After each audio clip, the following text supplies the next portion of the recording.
Hi friends, இன்றைக்கி நம்ம இன்றைய தகவலாக மிளகு பற்றின தகவலும் அடுத்தால தேங்காய் பர்பி எப்படி செய்யலாம் அப்படின்னு பார்ப்போம். தேங்காய் பர்பி செய்ததுக்கு தேவையான பொருட்கள் இந்த டம்ளருக்கு 3/4 டம்ளர் நெய் எடுத்து வச்சுருக்கேன். இதே டம்ளருக்கு 2 டம்ளர் தேங்காய் பால், 2 டம்ளர் பசும்பால், கொஞ்சம் ஏலக்காய் பொடி, இந்த டம்ளருக்கு 1.5 டம்ளர் தேங்காய் பூ எடுத்து வச்சுருக்கேன். அதே டம்ளருக்கு 1.5 டம்ளர் சீனியும் எடுத்து வச்சுருக்கேன்.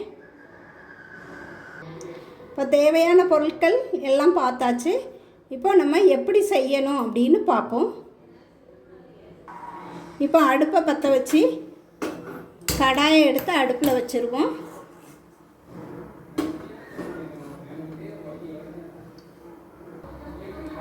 கடாய் நல்லா காஞ்சிட்டு இப்போ எடுத்து வச்சுருக்க 3/4 டம்ளர் நெய்யை அதில் சேர்த்துருவோம். இப்போ நெய் நல்லா உருகி நல்லா காஞ்சிட்டு இப்போ நம்ம எடுத்து வச்சுருக்க இந்த டம்ளருக்கு 1.5 டம்ளர் தேங்காய் பூ போடணும்.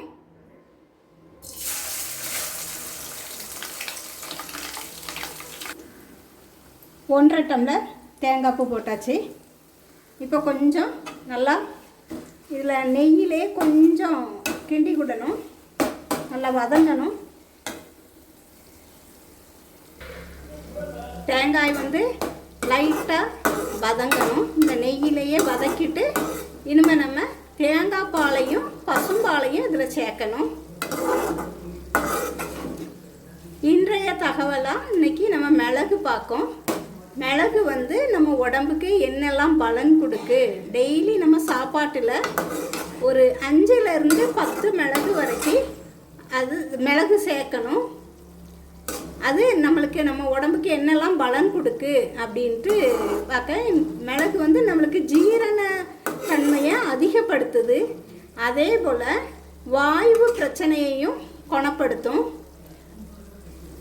நம்மளுக்கு தடுமம் இதெல்லாம் பிடிச்சிருக்கும்போது ஒரு கிராம் அளவு ஒரு 4-5 மிளகு நல்லா நுணுக்கி வச்சுக்கிட்டு அதில் ஒரு பிஞ்சு அளவு மஞ்சள் பொடியையும் 1 டம்ளர் பாலில் போட்டு ஒரு 3-4 நாள் தொடர்ந்து நம்ம காலையில் குடிச்சிட்டு வந்தோம்னா சளி பிரச்சனை நல்லா குணமாகும். தேங்காய் பால் சேர்க்கேன். இந்த டம்ளருக்கு தேங்காய் பால் 2 டம்ளர் சேர்க்கணும். இப்போ ஓரளவு நல்லா வதக்கியாச்சு தேங்காவை, அதனால் தேங்காய் பால் இப்போ சேர்க்கேன்.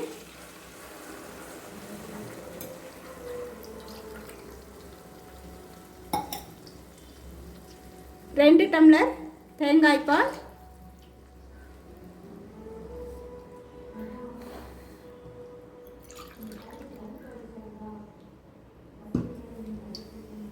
2 டம்ளர் பசும்பால்,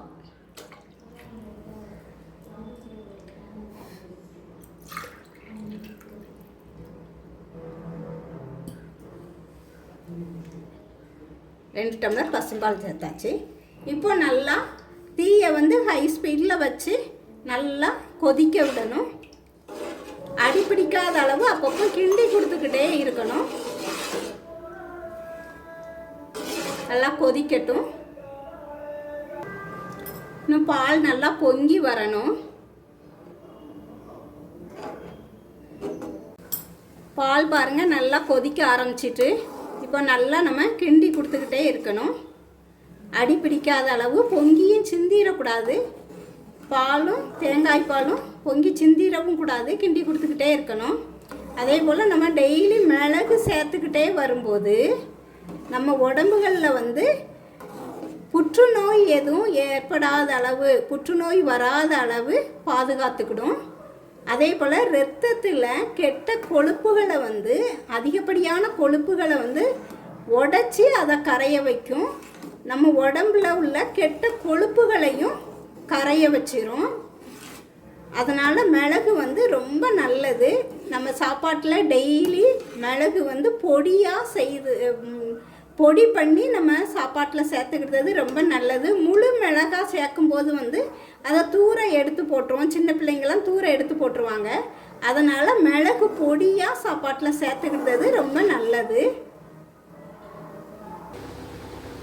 இப்போ பாருங்கள், பால் ஓரளவு வத்தி இருக்கு, இன்னும் நல்லா வற்றணும். இப்போ நம்ம தீயை வந்து மீடியத்தில் வச்சுக்கிடணும். இன்னும் நல்லா வற்றி வரணும். இப்போ பாருங்கள், நல்லா இன்னும் கொஞ்சம் வற்றிட்டு, அதே போல் நம்ம மிளகு வந்து டெய்லி சேர்த்துட்டு வரதில் நம்மளுக்கு நல்லா வேர்வையும் வெளியேறும், சிறுநீரும் நல்லா வெளியில் நல்லா கழியும். இதனால் நம்ம உடம்புல உள்ள நச்சு பொருட்கள் எல்லாமே அந்த நீர் வழியோடி வெளியேறுது.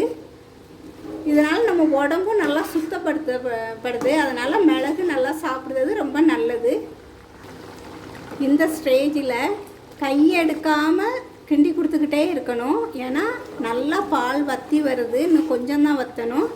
அப்போ நல்லா கவனமாக கிண்டி கொடுத்துக்கிட்டே இருக்கணும், அடி பிடிக்காத அளவுக்கு. இப்போ பாருங்கள், இவ்வளோ நல்லா வற்றிருக்கு. இன்னும் ஒரு 5 நிமிஷத்தில் சீனியும் சேர்க்கணும், ஏலக்காய் பொடியும் சேர்க்கணும். அதே போல் மிளகு சாப்பிட்டுட்டு வர்றதுனால நம்மளுக்கு ஸ்கின் அலர்ஜியும் வராமல் தடுக்கப்படுது. அவ்வளவு நிறைய மருத்துவ குணம் வந்து மிளகுல இருக்குது.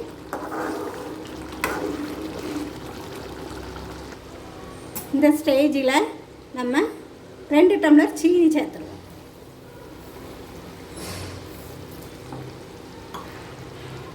சாரி, 1.5 டம்ளருக்கு தான் 2 டம்ளர்னு சொல்லிட்டேன். சீனி எடுத்து வச்சுருக்கேன். இப்போ நல்லா கிளறி விடும். இப்போவே ஏலக்காவையும் சேர்த்துறணும்.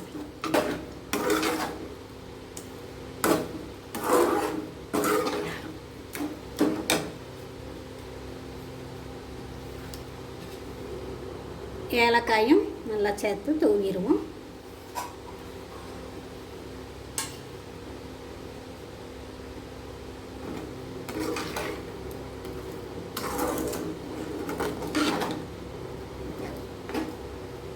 இப்போ கைவிடாமல் நல்லா கிண்டி கொடுக்கணும். இந்த சர்க்கரை வந்து நல்லா கரையணும். கரைஞ்சி கொஞ்சம் அந்த தண்ணியும் வற்றணும். வற்றின பிறகு ஒரு பிளேட்டில் நெய் தடவி அந்த பிளேட்டில் ஊற்றி ஆற வச்சிடணும். பாருங்கள், சர்க்கரை போட்ட பிறகு ரொம்ப ஸ்லிம்லேயே தான் வச்சுருக்கணும். அதே போல் இன்னுமே வற்றணும். அப்படி கம்மியாக மெதுவாக இன்னும் நல்லா வற்றணும். இதில் வந்து கவனமாக இறக்கணும். இப்படி இருக்கும்போது இறக்கிடக்கூடாது. இன்னும் கொஞ்சம் வற்றின பிறகு தான் நம்ம இறக்கி பிளேட்டில் ஊற்றி ஆற வைக்கணும். இப்போ பாருங்கள், நெய் பிரிஞ்சு மேலே நெய் வந்து நிற்கிது. இதை விட இன்னும் கொஞ்சம் நேரம் வற்ற விடணும். ஸ்லிம்லேயே தான் வச்சுருக்கணும். இப்படி இறக்கக்கூடிய நேரம் கையை எடுக்காமல் இப்படி நல்லா கிண்டி விட்டுக்கிட்டே இருக்கணும். ஏன்னா அடி பிடிச்சிரும்.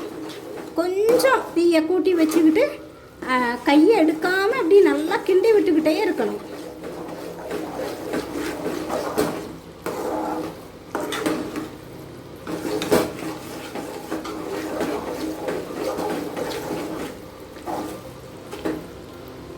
நெய் நல்லா பிரிஞ்சு வந்திருக்கு பாருங்கள்.